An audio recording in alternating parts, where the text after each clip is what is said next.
You crossed the number you used to dream about and it didn't feel like what you thought it would feel like. You remember when $100,000 felt like a rival, like the version of you earning that would have options, would feel different, would finally be past the part where money was a source of constant low-grade stress. And then you got there and the stress didn't leave. The accounts don't look the way you imagined they would. And you're doing the math in your head, the same math you've been doing your whole adult life, except now the number going in is bigger and the anxiety is somehow identical. That gap between the number and the feeling is not in your head. It's in the math, and nobody has shown you the math clearly. This is about why the number stopped meaning what it used to mean, why it keeps getting worse, and what the people who actually feel the difference between earning more and living better actually understand that you were never told. Let's start with where the money actually goes before it reaches you. You earn $100,000. That is the number on the offer letter, on the LinkedIn profile, on the internal story you tell yourself about where you are. But $100,000 is not what lands in your account. Federal income tax takes a portion, depending on your bracket and deductions, somewhere between 18 and 24% of the gross. State income tax, if you're in a taxable state, takes another 4 to 10%. FICA Social Security and Medicare takes another 7.65% of every dollar up to the wage base. Before you have made a single choice about your money, before you have bought a single thing, before you have paid a single bill, somewhere between 28 and 38% of the $100,000 is already gone. The take-home is $62,000 to $72,000, depending on where you live and how you file. That is the first number most people have never fully internalized. Not intellectually, everyone knows taxes exist, but viscerally. The $100,000 earner is actually a $65,000 earner making decisions in a world priced for $100,000 earners. And the gap between those two numbers is where the stress lives, but it doesn't stop there. Think about the last 10 years of your spending, not the dramatic changes, the creep. The apartment that made sense at the income you had when you signed the lease and then became the floor when the income grew. The car you moved into when the old one needed replacement, sized to the income you had then rather than the one you had 3 years earlier. The restaurants that became regular rather than occasional. The subscriptions, not the ones you think about but the ones that just run, quietly, monthly, $12 here, $15 there, the streaming services and the cloud storage and the premium tire you upgraded to when it was on sale and never downgraded. The version of every category that is slightly better than the version you started with. Because the income grew and the category grew with it, and at no point did you decide to upgrade. The upgrade just happened, category by category, year by year, in the way that water fills available space. Lifestyle inflation is not a decision, it is a default. And the default, operating on the gap between what you earn gross and what you net, has consumed almost every dollar of real income growth you've had in the last several years. You earn more, you feel the same, because the spending tracked the income with the efficiency of a system that was designed to do exactly that. And nobody told you the system was designed. You were told you deserved better as you earned more, and that's true. The question is how much better and who gets to decide, and this is where it gets interesting. Because the purchasing power problem, the gap between the gross number and the felt reality, has a third layer that most people feel but can't name: inflation, not the dramatic inflation of certain economic moments, but the persistent, structural, compounding inflation that has been running at 3 to 4% annually for most of your adult life while wages have grown more slowly in most sectors. Which means the $100,000 you earn today does not buy what $100,000 bought 5 years ago. It buys something like $85,000 to $88,000 worth of what it bought then. The number on the offer letter is static. The purchasing power of the number declines every year you hold it flat. And here's what that means in practice. You need a raise just to stay even, not to get ahead. to stay even. Every year without a meaningful raise is a year your real compensation declined, even if the nominal number held. And most raises, the annual 3% that feels like recognition, that feels like progress, are below or barely at inflation in many years. So the raise arrives and it doesn't feel like more. Because it wasn't more, it was maintenance dressed up as advancement. And you accepted it and moved forward, and the gap between the number and the feeling widened another millimeter. Nobody taught you to think about compensation in real terms. You were tracking the nominal number, and the nominal number was going up, and that felt like progress, and it wasn't. You were too busy celebrating raises to notice the purchasing power math running underneath. The game changed, and nobody told you. Here's what nobody tells you about money. The people who actually feel the difference between earning more and living differently, the people for whom a higher income translates into actual financial change and not just a more expensive version of the same anxiety, they solved a problem that most people don't even identify as a problem. They understood that income growth, captured before the lifestyle adjusts to consume it, is the entire leverage point. Not the income itself. The gap between income growth and lifestyle growth in the months immediately following each income increase. That window, 6 to 12 months, where the income is higher and the lifestyle hasn't yet expanded to fill it. That window is the only time in most people's financial lives where significant behavioral change happens without significant sacrifice. And most people let the window close. The raise arrives, the lifestyle finds it, and the window is gone until the next income event, which might be 2 years away or 4. The wealthy don't think about income the way you were taught to think about it. They don't think about the gross number. They think about the deployment of the net. Every income event, raise, bonus, new job, side income, triggers the same question: what portion of this increment will be invested before the lifestyle claims it? Not what portion will be saved eventually, someday, when there's something left over. What portion will be moved first, before the spending has a chance to know it was available? Because the spending always finds available money, always, not from weakness. From the natural expansion of lifestyle into the space that income provides. The people who win financially don't fight that expansion. They intercept the increment before the expansion can happen. That interception, that's the whole move. Let me tell you about a man named Richard. Richard earned $78,000, lived fine, saved a little. At 36, he got a significant promotion, new title, new responsibilities, income jumped to $104,000. He was proud.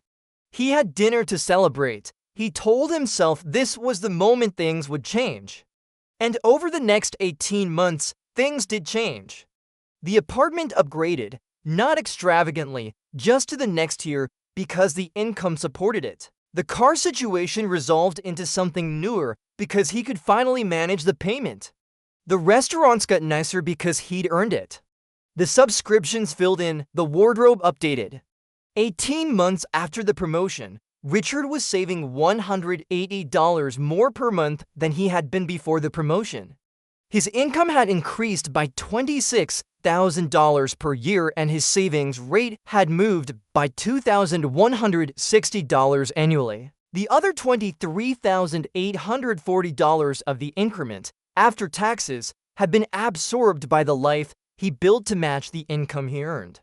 Richard did not make bad decisions. He made the default decisions. And the default consumed almost everything. But there's something darker underneath this, because Richard's story is about one promotion. The real cost emerges when you run his trajectory forward.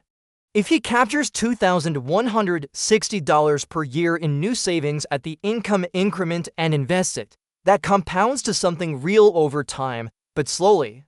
If he had captured even 50% of the after-tax increment, closer to $10,000 per year, the 20-year picture is categorically different, not slightly better. A different retirement, a different level of optionality in his 50s, a different relationship with work in the years when work should be a choice rather than a necessity. The gap between those two trajectories was created in the 18 months after the promotion, when the window was open, when the choice was available, and the window closed and the default won and the trajectory locked in. Richard is 44 now, still earning well, still saving modestly, still feeling the gap between the number and the feeling. Here's the first principle. Your effective hourly rate is not what you think it is, and when you calculate it correctly, it changes what you're willing to do with your time. The common belief is that your salary divided by the hours you're paid for is your hourly rate. For a $100,000 salary on a standard work schedule, that's roughly $48 an hour. And $48 an hour sounds decent. It might feel like progress.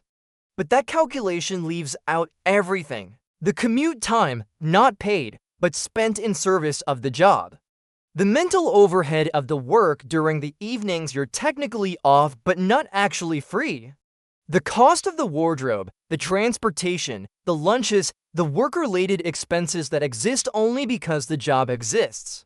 The additional taxes that result from the income, the exhaustion that produces the compensatory spending, the dinners out because you're too depleted to cook, the purchases that ease the friction of a demanding week. When you subtract the work-related costs and add back the work-related time, $100,000 often functions more like $30 to $35 per hour actual purchasing power per actual hour of your life committed. And that number, that honest, full-cost hourly rate, changes what you're willing to trade your time for. It changes how you think about a $200 purchase, not as the percentage of your paycheck it represents, but as the number of genuine, fully costed hours of your life it required.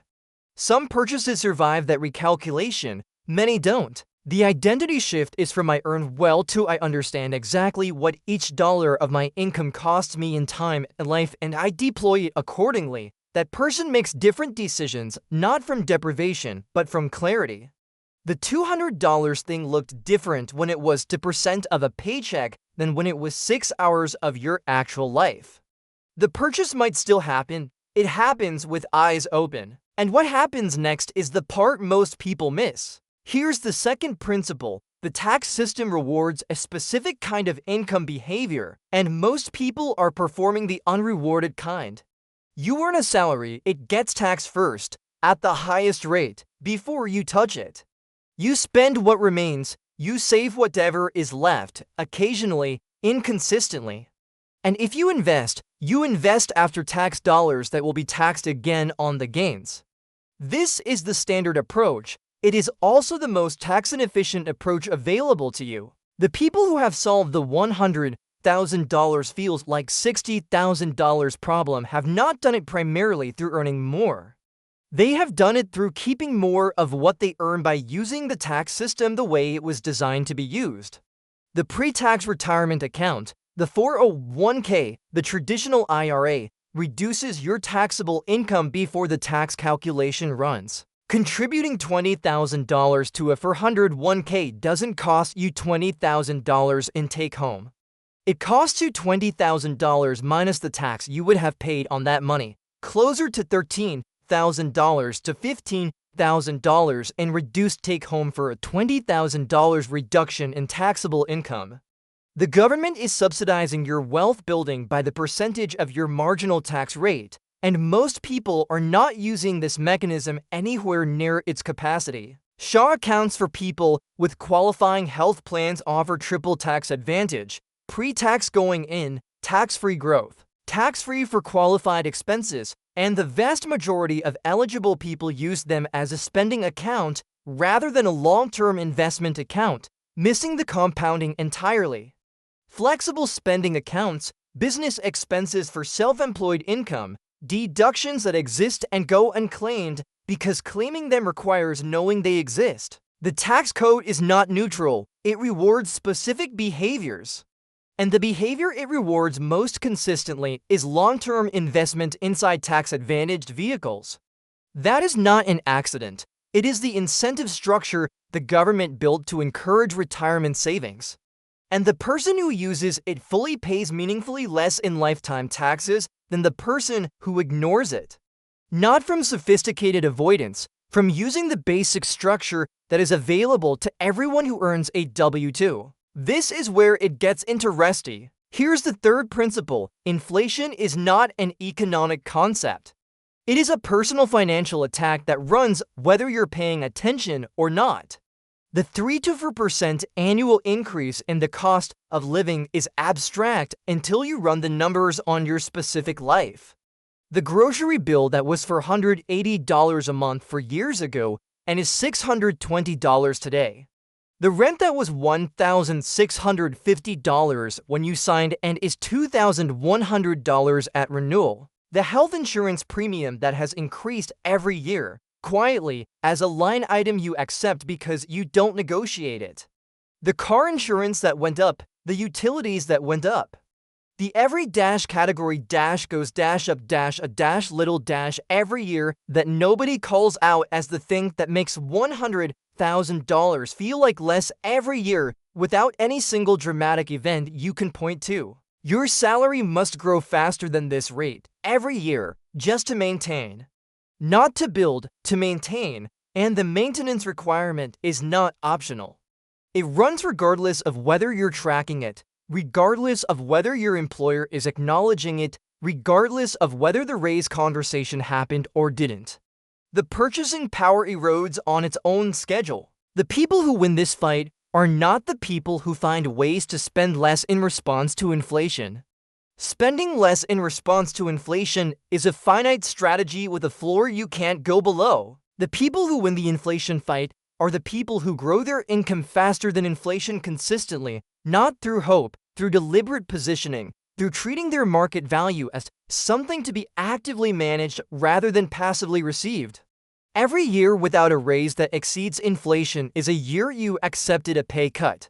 And most years, for most people, that is exactly what happened. Here's the uncomfortable truth. You have spent your adult life optimizing for a number that the system was designed to diminish. The gross income looks good. The take-home is 35% lower. The lifestyle consumed the increment. The inflation eroded what remained. And the feeling, the persistent background anxiety that the number should mean more than it does, that feeling is accurate. It is the correct response to a system that is running against you whether you understand it or not. The question is not whether you can change the math. You can.